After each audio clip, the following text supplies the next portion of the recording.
And welcome into another Alabama. We're going to get you set for Alabama Crimson Tide football. Open up SEC play. We're going to spend a lot of time looking back at New Mexico State, Martin Houston, Ryan Fowler. We're going to break down the running backs. We're going to talk about the offensive line. We'll talk about some of the concerns that you have. But how great is it when you win 62-10 and you spend a lot of time complaining? A lot of teams out in the rest of the league and the rest of the college football would love to be 2-0 like the University of Alabama. We're going to break it down. We're going to get some reaction. We'll talk back at the game. It was a mighty, mighty hot day this past Saturday inside Bryant-Denny Stadium. It'll be a little bit cooler in Columbia, South Carolina, at least the forecast. We'll spend some time talking about that as well and setting up Southern Miss and really looking ahead to see Alabama where they can improve. Martin Houston, I hope you're having a great day. Welcome into Alabama Tradition with Ryan Fowler and Martin Houston. Hope all is well, man. All is well, and like you say, it must be nice to be the Alabama Crimson Tide because we did win 62-10 going away, and that was 62 points scored in the first three quarters, and yet we're complaining about our offense, only at Alabama, so that's why we love the Alabama Crimson Tide. Well, we're going to pick your brain with a lot of different angles, but, Alabama, I guess, when you look at the line of scrimmage, when you look at the University of Alabama going up against New Mexico State, one of the worst, probably 10 football teams in the country. They're 0-2, not a good football team. And I guess maybe what we expected is Alabama would push these guys around a little bit, kind of dominate these guys on the point of attack. And in a lot of ways, Alabama did not do that. Yeah, and part of that, Ryan, I think comes from, it's just a mindset and a mentality. We have one of the best quarterbacks in the country, and we've talked about for years how soft the Big 12 is. And, well, part of what makes this Big 12 soft is that they're just passing. They're heavy passing. Well, Alabama's getting a little dose of that.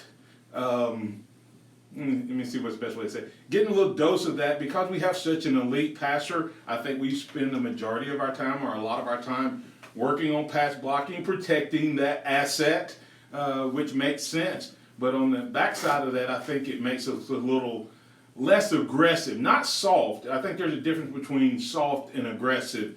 And I think we're not as aggressive as we've become accustomed to in the prior Nick Saban quarterback regime and so on and so forth. So it doesn't manifest itself in that nastiness that you want to see in the offensive line. Martin Houston, Ryan Fowler. Martin does radio in Tuscaloosa on Tide 100.9. So do I. We greatly appreciate all of our affiliates throughout the great state of Alabama and even in some neighboring states as well as we cover the University of Alabama leading down to hopefully is hoisting up a national championship trophy in New Orleans. I had a chance to feature Barrett Jones, a two-time All-American, and one of the things that he pointed out to me, he said, we expect offensive line to be as physical as they've been in the past.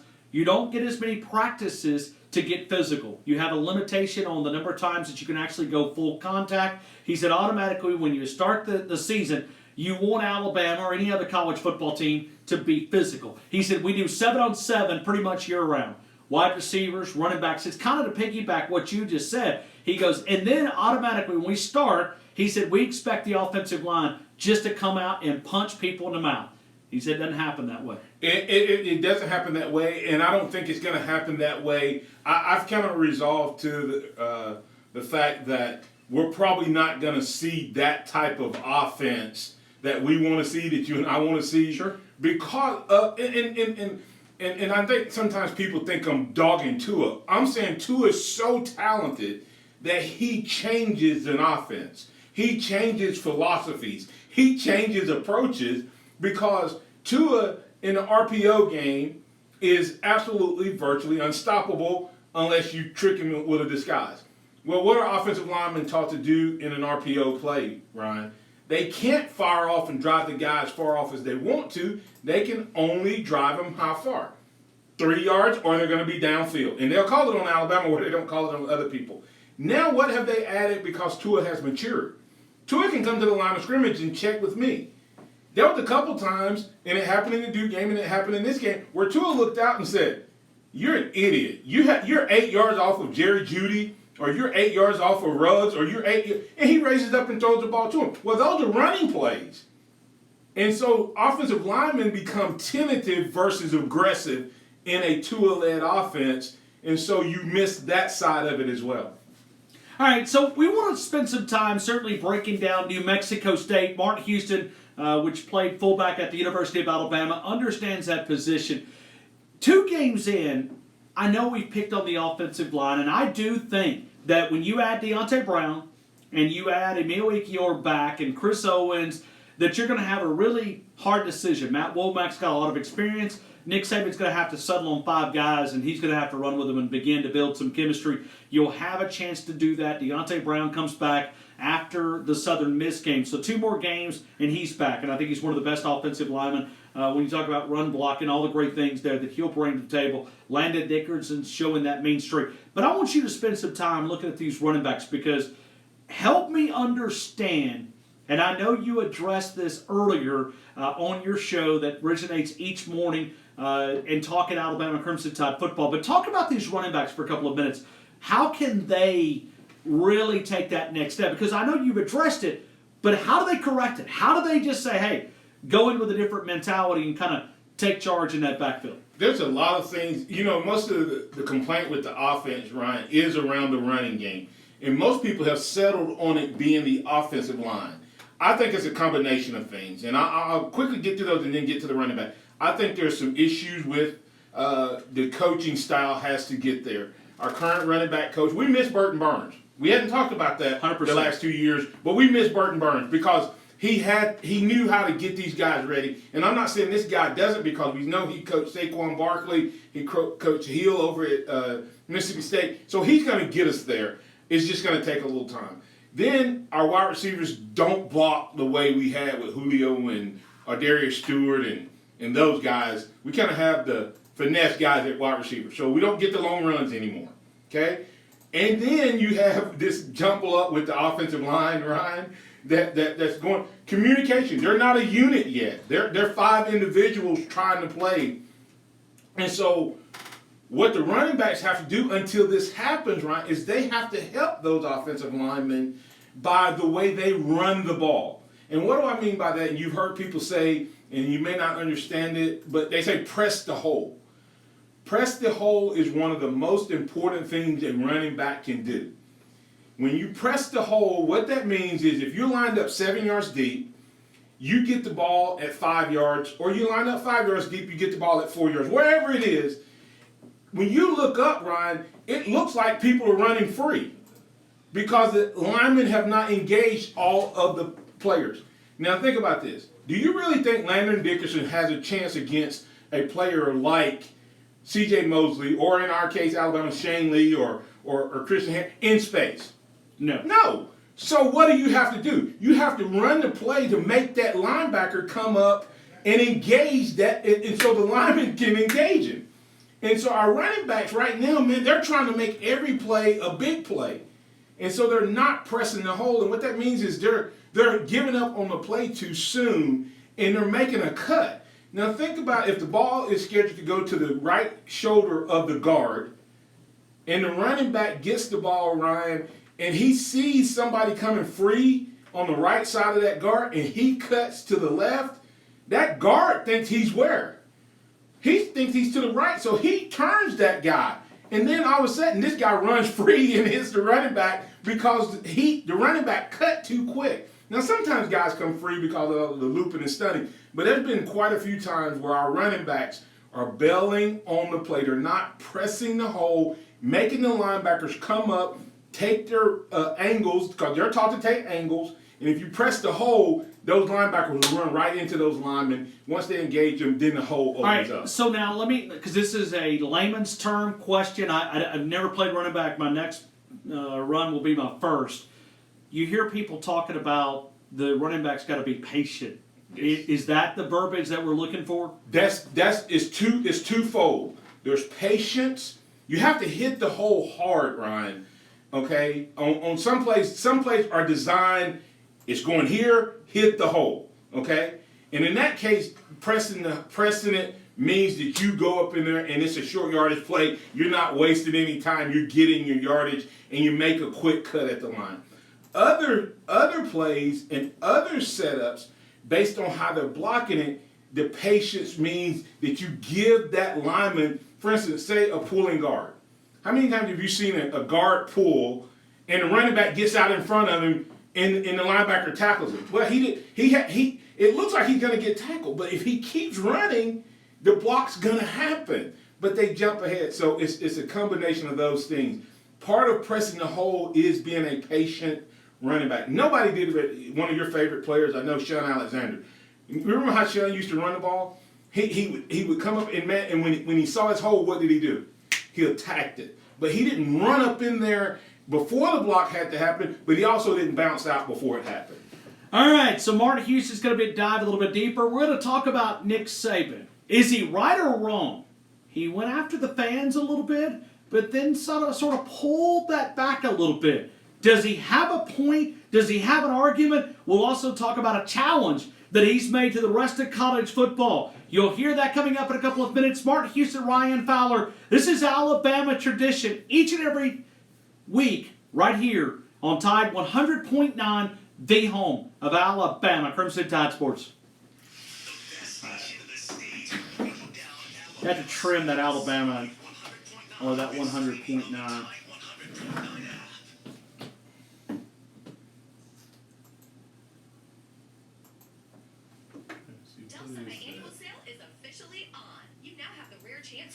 Is that system? Computers with Intel Core processors at 17% off. A discount usually reserved just for Dell employees. Shop a wide selection of leading-edge Dell and Alienware monitors and more, all with free shipping. Call 800 I don't think it's up yet. or go to Dell.com/semi-annual sale to enjoy huge limited-time employee savings. That's 800. Oh, it is? Okay. I thought you still had to pause it. At Simple Mobile, you get the no-contract advantage. Unlimited talk and text plus 3 gigabytes of high-speed data now for $20 a month for the first 3 months. Just $20 a month on a lightning-fast 4G LTE nationwide network and no contract. That's our best deal ever. We got 36. SimpleMobile.com. Simple Mobile. Out with the old, in with the simple. I'll have to check it out. Sample goal. See, we can go and we can This simple. Change your crafts for the better. With Labor Day savings of 10% off Scott's Builder Winter Guard Fall Lawn at the Home Depot. Scott's Hey, and I tell you something else. I tried the other day this winter. on this Periscope. Fall's the time to do it. Man, Now's come the back. time to save. Today is the day for do it. Through Labor Day the savings roof. at Scott's Turf I Builder put up a Winter couple of videos. 10% off now at the Home Depot. I mean, it was. Save. That's because you have a great credit for all that. The need for substance That's use all it disorder is. prevention and treatment services You know, that's who did, greater who than the does it. national average, Swear. but prevention and treatment services are largely unavailable. This message brought to If you you by have a Black big Improving Twitter Wellness follower. in Alabama. Tide 100.9 Tuscaloosa weather. This is a hot September afternoon. The chance of a few isolated storms through the evening hours. Behind today, 96. The low tonight. Hey, we're going to come back. Let's go that Nick Saban challenging. Yeah, you knew where I was going, didn't you? Yeah, I'm gonna play it with Okay. 95. I'm James Spann on the ABC 3340 Weather Center on Tide 100.9. You're listening to Tide 100.9, powered by Julio Jones Kia Mazda. The flagship station for Alabama Crimson Tide Sports. Tide 100.9 and streaming on the Tide 100.9 app.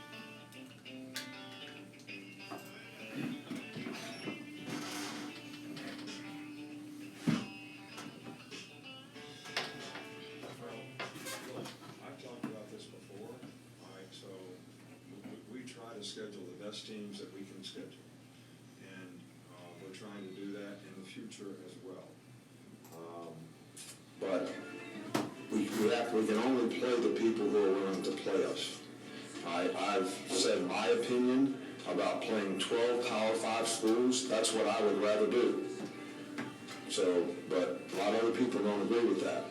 I'd rather play 10 SEC games and then play 2 other Power 5 schools. So all the games are exciting for the fans.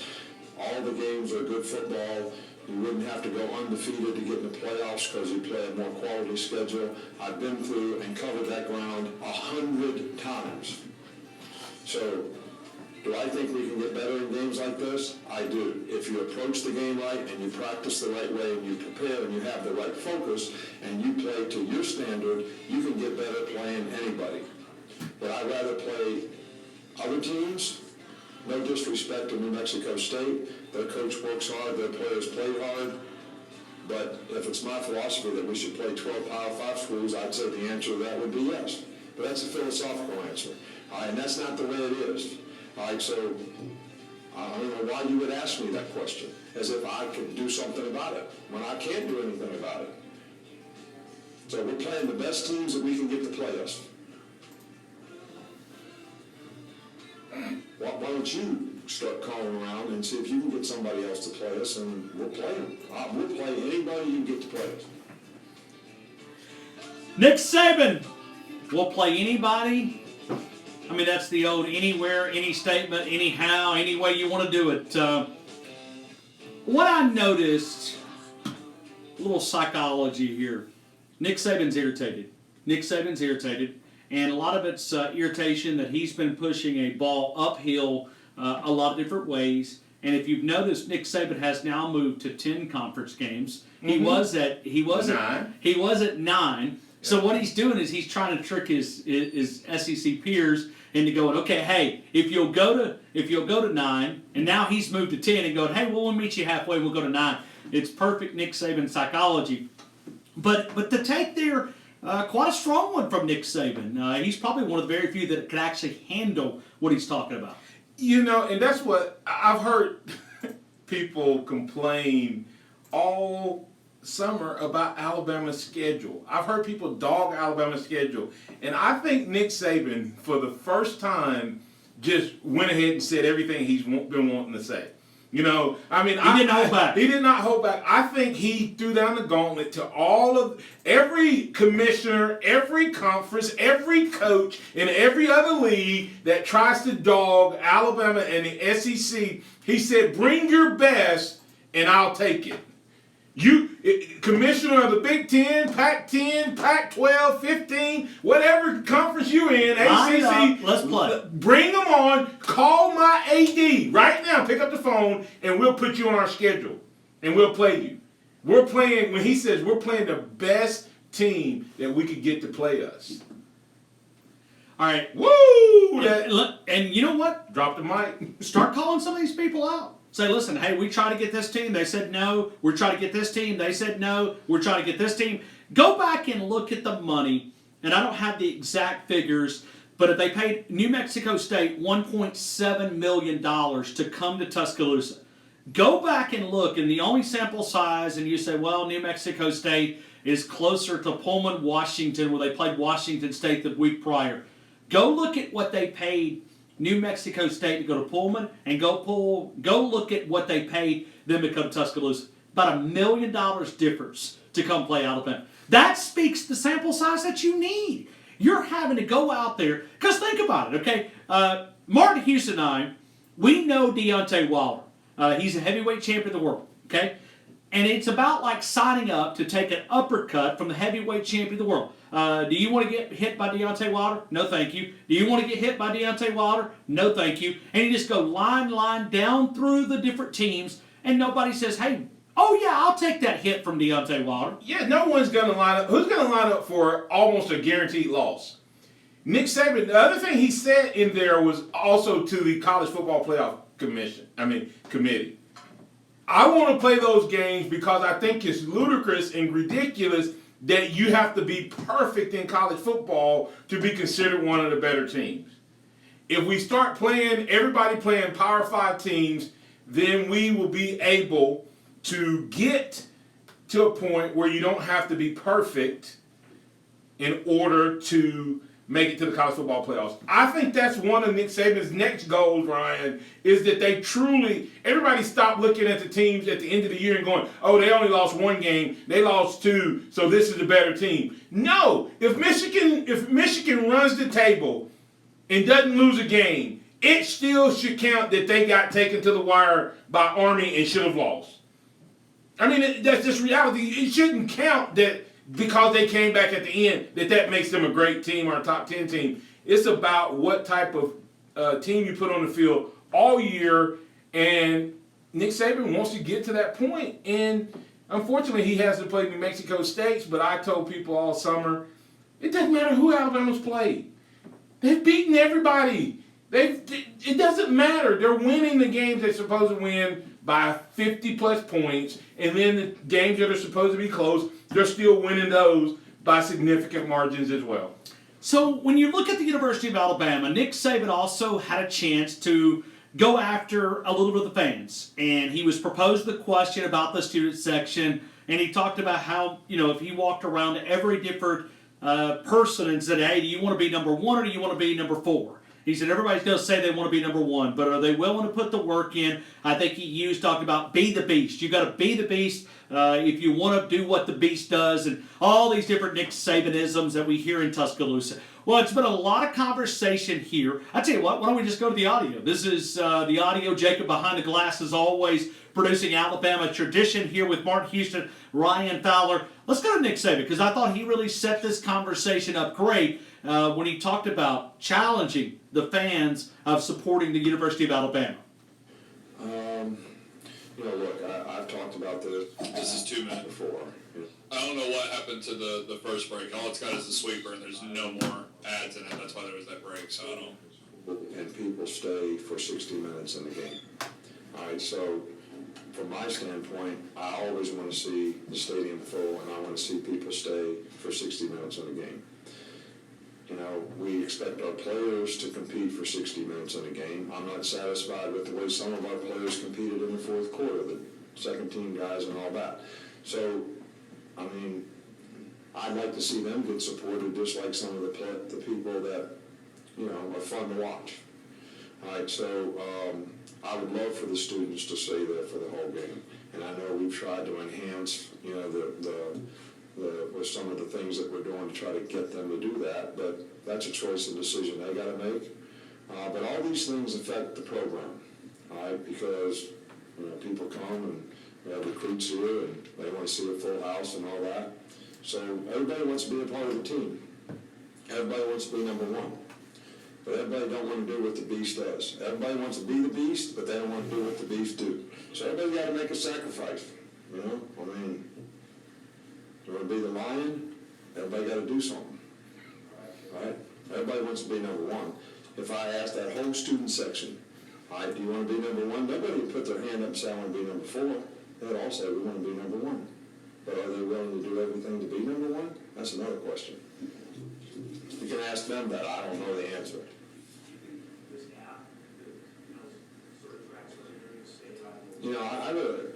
I'm trying to coach our team. I'm wondering why we lost contain, when they ran a damn zone play. I could care less about that. I hope that there's something that we could do that would enhance their wanting to stay and have the spirit to stay and all that, but I don't really know much about all that stuff. That's not my cup of tea, trying to figure out how to stop, snag 7 flat.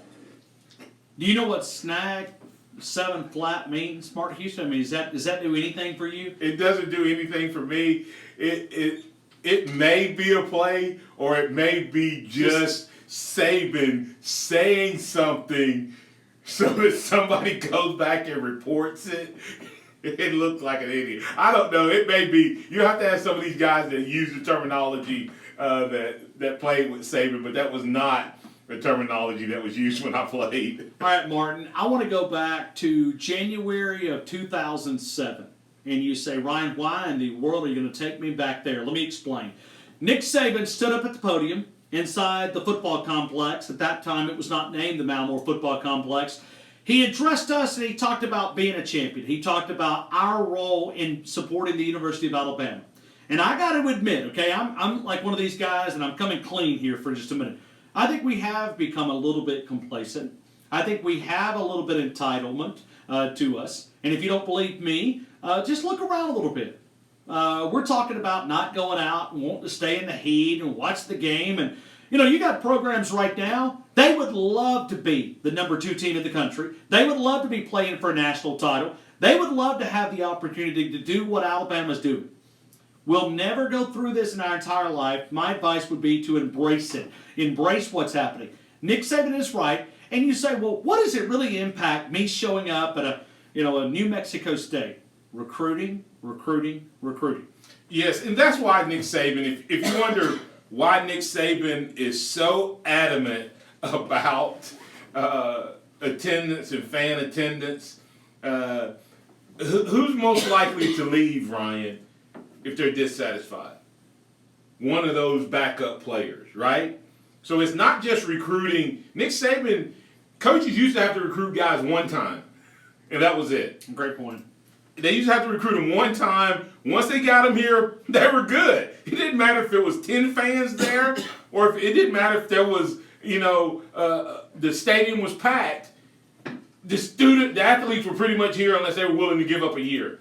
Now with the transfer portal, grad transfers, and the fact that the NCAA is inconsistent in giving waivers, you have to recruit guys continuously. And when you get in and play, people can say what they want, man. I went to a West Alabama football game, and I literally, during the game, thought, wow, I wonder how hard it is for that other team over there to get up and play this game, and they only have a handful of fans here. Wow. And that's what they do, and they have to figure out how to do that every week. So when the players come up and they go, well, they don't care about anybody but Judy and Tua and, when I get in, they're all gone. They don't know and they don't care. And it matters. And the fans or the recruits that are there, they see the same thing. Especially, Ryan, when it's a comparison game. All it takes is one guy to go to Georgia and Georgia keep fans there, or LSU keep fans there, and they go, hey, when you were at Alabama, did the fans stay and watch the freshmen and the backups? No, they all left. I mean, it's everything is about recruiting, and the lifeblood of this run that Alabama's been on and is on is recruiting. So that's why Nick Saban spends so much time. But I do find it interesting, Ryan, that he kind of said, well, I don't know all about all. I thought at the end he kind of softened his stance a little bit, which surprised me. Well, then he also, and what we've got to do is, as a reporter, you're inside of a press room, and Nick Saban makes another statement. He did come out on Monday at his press conference early this week in Tuscaloosa and kind of pull back just a little bit because he understands that it is a challenge. It is a difficult, parking's not easy. The University of Alabama does it as much as they could possibly do. And then, all of a sudden, you get an announcement earlier this week when it's 11 o'clock start in a couple of weeks against Southern Miss. And then, as we live in T-Town, the darts begin to fly. And the conspiracies begin to throw out. And I've thrown out quite a bit on my show in Tuscaloosa as well. And, you're kind of connecting all the dots. And you look at it. Let's talk about Alabama just for a minute. When you look at the SEC, could they do us more favors? You better believe they could. Because I do think that it's pointed out that we've played more daytime non-conference games since 2014 than any other team in the SEC. That's a problem. It's hard to sell 11 a.m. breakfast game inside Bryant-Denny Stadium. But we have something called the SEC Network. It's called the SEC Network.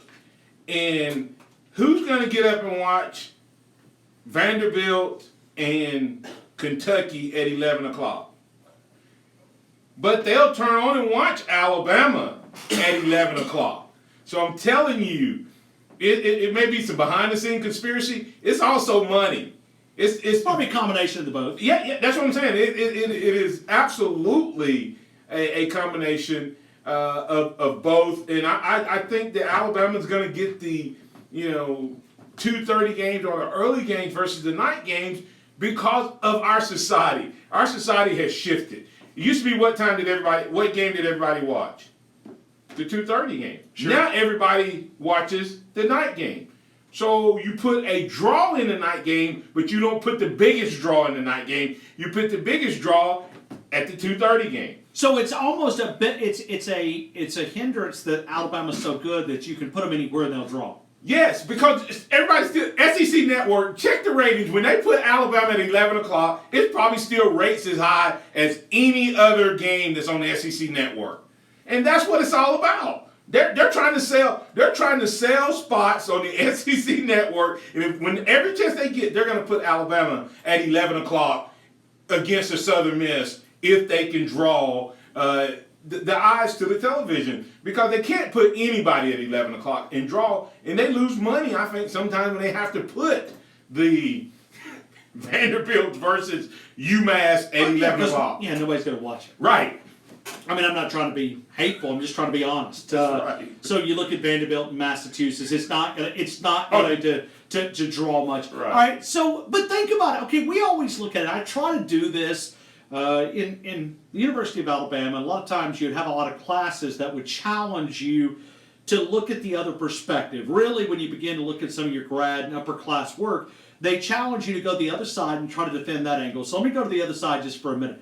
If I'm the other 13th institution in the SEC, I'm looking at it and I'm going, well, why does Alabama always get this special treatment? Why do they always get this special treatment? Why do you guys want to cater to Nick Saban? So they're hearing it from that side of the fence, and you could probably make a decent argument, but I also think that it is a little bit slanted. I feel that the stats are kind of prove the point. You got to go back to Colorado State. Last time you found Alabama in a night game. And you do have to ask the question, but it would be nice if they would throw us a bone. We don't want to play every non-conference game at night, but it would be nice, a little reward to go, hey, let's start this thing at 6 rather than 2:30 or 11 o'clock or 3 o'clock or whatever it is. I think Gus said it was at noon. He doesn't even know what times the games start. No wonder his offense is struggling if he doesn't know what time the games are really starting. We don't start games in the SEC at noon. So anyway, that's... I think it goes back, Ryan, to the same thing. They overcompensate to try to look like they're not showing favoritism. You know, like, think about Alabama's on the field, like the least penalized team in the conference. I mean, in the country. Always in the bottom 5, right? That's because officials don't want to look like they're giving Alabama favoritism, so they will not make calls for Alabama. I think it's the same way with this. They don't want to look and appear like they're giving Alabama any type of advantage, and before you know it, all of a sudden your favoritism has reversed, and you're now being biased toward the team to the point because you're trying to please 13 people versus 1.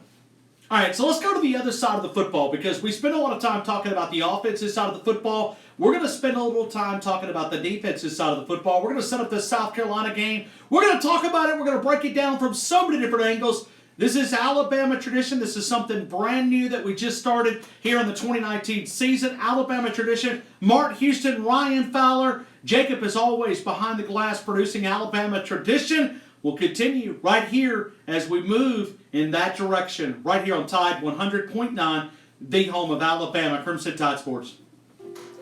I remember stressing over the perfect engagement ring. Did we lose signal? Or? Yeah, but they said we come right back. Yes. Oh, okay. Sound familiar? Yeah, those just went quiet on me and it freaked me out and I didn't know. Oh, yeah, I think we... I just thought, like, you know, they're just old and blue, so... okay, alright. So that could be put together in the same price range. Figure out. Y'all gonna have 21 minutes in this last segment. Okay. I'm gonna run to the restroom real quick. I'll be right back. Alright. Remember, Get it out to the car. everything we say. But right now, I'm talking to the guy. Restroom is a good term. Somebody will replace that. Right? So today is today. All you can do is all you can do. Remember, it's you she loves, not the diamond.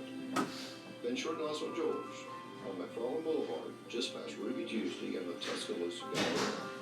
You two are gonna have a great life together. Hey, Bama fans, before you head to the stadium to watch the Tide roll, stop by the newly renovated JD's Market and Spirits to see the amazing changes. Located only 3 blocks from the stadium, JD's offers over 500 liquor items, 400 wine items, and a huge selection of craft, domestic, and imported beers. JD's also has hot dogs, snacks, ice, and game day supplies you need for tailgating. JD's Market and Spirits, 400 yards from Bryant-Denny Stadium on the west side. Call 722 888-222-2113. Join Tide legends Dante Hightower, Jonathan Allen, Kenyon Drake, Josh Jacobs, and many more on the legendary vacation, the second annual Crimson Tide Cruise on board the Carnival Valor from New Orleans, Louisiana to Cozumel and the Yucatan. Visit CrimsonTideCruise.com to book your cabin today. Use the promo code SABA to get your $50 off your cruise vacation. That's CrimsonTideCruise.com or call 1-888-909-BAMA to learn more. Roll Tide, Cruise Tide. My name is Michael Holt, and I'm an instructor at Tiger Rock Martial Arts. When you think of martial arts training, what do you think of? Karate Kid, the Ninja Turtles, or maybe you think of your friend who trains in martial arts and is experiencing the life.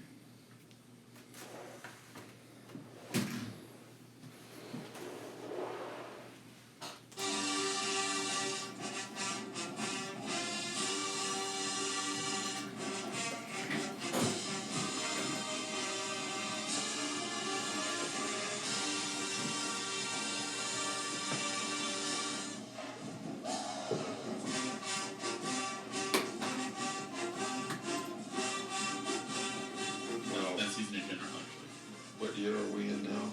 2019. So most of our guys were in grade school, when that happened. But what happened is we got the lining kicked out of our britches. I don't know if you know what that means, but that means you get your butt kicked so bad you got no seam in the back of your pants. So, yeah, I remember that. But I'll ask the players today if when they were in 6th grade, do they remember it? But we'll see. And if they don't remember it, I don't know how it motivates them, but I know this is a tough place to play, and we got a lot of respect for the team that we're playing, and I think that the players on our team need to have the proper respect in terms of what they need to do to prepare to play a good team like this. All right, so Nick Saban rarely shows his age in T-Town. He did just then. Because I have not heard someone call pants, britches, in a long time. Now, Martin Houston and I are from North Alabama, and we speak the same language, okay? Nick Saban being from West Virginia, britches. Martin, you got a great-looking pair of britches on right now, and so do I. Nick Saban showed a little bit of his age. He does it, though. I've tried that. But he uses that I as best as anybody. It's that good West Virginia knees, and I like it. It's a lot of fun. All right, so let's go to the defensive side of the football for a couple of minutes.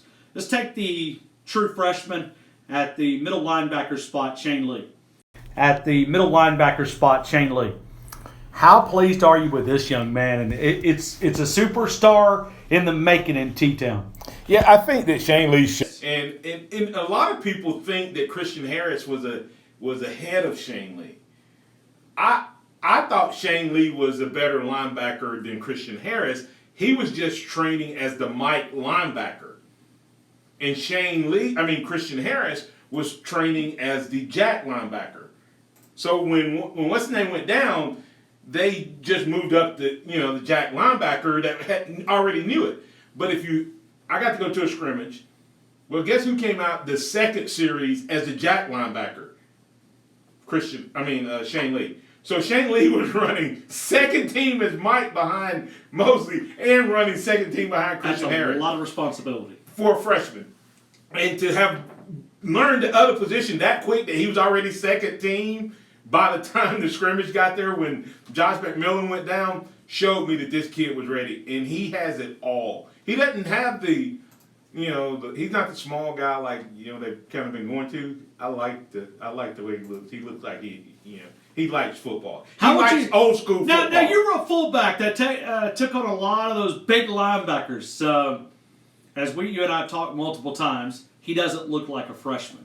I mean, he knows the direction to Scott Cochran's weight room. There is no doubt. Like, they don't have to give him a map as a freshman and go, hey, make sure you go to this room at certain time. He knows the direction to find Scott Cochran's office. Yeah, he is not shy about getting in the weight room. And right, I think you were about to ask me how would I like to go against a guy like him. I kind of felt like that's where you were headed with that question. Yes, it was. He's the type of linebacker that you wanted to play against, because he has it all. He's not just a physical specimen. He's a guy that moves really well sideline to sideline. So he would have been one of those guys that I would have been in my film room. I would have found out what his weakness is. I would have found out how he likes to take on blocks. Is he one of those guys that kind of gets low with you, or is he a guy that gives you a shoulder, or is he a guy that kind of gives as you block him, and then I would have exploited whatever I found to the best of my ability. But these boys, they wouldn't know what to do with the old school fullbacks. They wouldn't know what to do. No. Those old school fullbacks. This is where Martin Houston goes. I'm going to walk uphill both ways to school, no shoes, in the snow, in Alabama, in 100-degree weather. All right, but you've got to admit, okay, and don't be picking on these fans, okay? It was hot Saturday in Tuscaloosa, and for the record, and for all those who live outside of, we've got a lot of great affiliates throughout the state of Alabama. Tuscaloosa is the hottest place in the state of Alabama. I don't care what argument you throw at me, because there's no validity to it. Tuscaloosa is the hottest place in the state of Alabama. Because of the humidity, it is absolutely miserable. The heat and the humidity and how sticky it is and how thick, to me, it's how thick the air. It's like, it's hard to breathe. Sometimes I can remember the days around where it almost felt like it was burning the inside of your nostrils. It was just miserable. So I can only imagine what it was like for the guys. And the fans were going down. I think we had more fans. We got out without any injuries on the field, but I think we had several hundred fans go down. So kudos to those fans that stuck it out to the point that I don't know if I should say that or not. Maybe you shouldn't stick it out to the point that you pass out. But we had quite a few. I heard several hundred fans didn't quite make it out of Bryant-Denny under their own. But I also heard that quite a few of those were transported to our local hospital here in Tuscaloosa, which is DCH. So a lot of those fans over there saluting those, and we don't do this enough, but we salute our emergency personnel and our police officers, our firefighters. You guys did a tremendous job of making sure that everybody made it through. And what we started with a game, we ended with a game. So let's spend a little bit more time talking about this defensive side of the football. Terrell Lewis is a guy, and we've often wondered if he's able to stay healthy, what is the ceiling for Terrell Lewis? I had a chance to talk with him earlier this week, and I also see a different leader on that football field, especially at practice. You see him taking guys by the, putting your arm around them and trying to lift their spirits a little bit when, coach has got the backside of them a little bit worn down. So you look at Terrell Lewis, you look at Anthony Jennings, there's some leaders out there. Then you look at that secondary, and you got to be pleased. Now, we don't really have a good sample size because, we've got New Mexico State and we've got Duke. We're going to find out a little bit more about this defensive side of the football, but you got to check a lot of the boxes. I'm pleased going into week number 3. Yeah, I think that from the front line, you have to be pleased with the 3 interior linemen, how well, in whichever combination you've used, whichever combination, they have been effective, both against the run and the pass. When we're talking about the first group, the outside linebackers, they're not getting as much pass rush as we would like, Ryan, but I think that's because we're not doing any blitzing, not doing a lot of stunning. We're playing pretty vanilla defense. I think you'll see more pressure this week. I think it'll be twofold, just because we need to get it out there, number one, and number two, I think we'll try to confuse this freshman quarterback for South Carolina. As far as the defensive backs, Ryan, you have to be happy. You have to be pleased.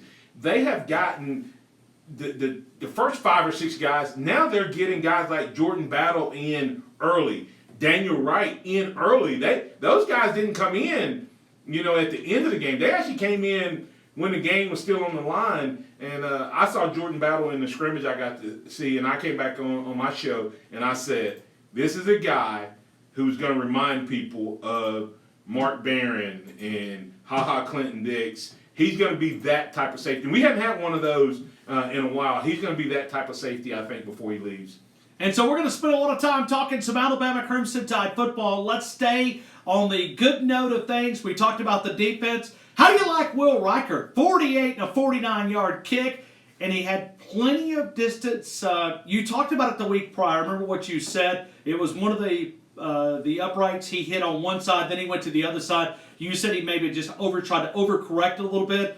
Either way, on Saturday, he found the aim, and it looked good. He also had some great kickoffs as well. I think all but one of those were touchbacks. So Will Reichert showing off some leg here in Tuscaloosa. Yeah, it feels really good to have a kicker that you know that if you get within a certain distance, Ryan, you're going to be able to get points. You're not going to have to try to pooch, punt it, or go for it when it doesn't make sense. I knew that the first two kicks were as much freshman nerves and overcompensation. And as you said, he nailed them, and they would have been good from even greater distance. And you have to think, 48 and 49, Ryan. That's a big kick. That's two big kicks that I don't know how many 48 and 49 yarders we've had, where you felt confident that you were going to get them in a while. And the way he's hit all four kicks, you have to know distance is not going to be his issue.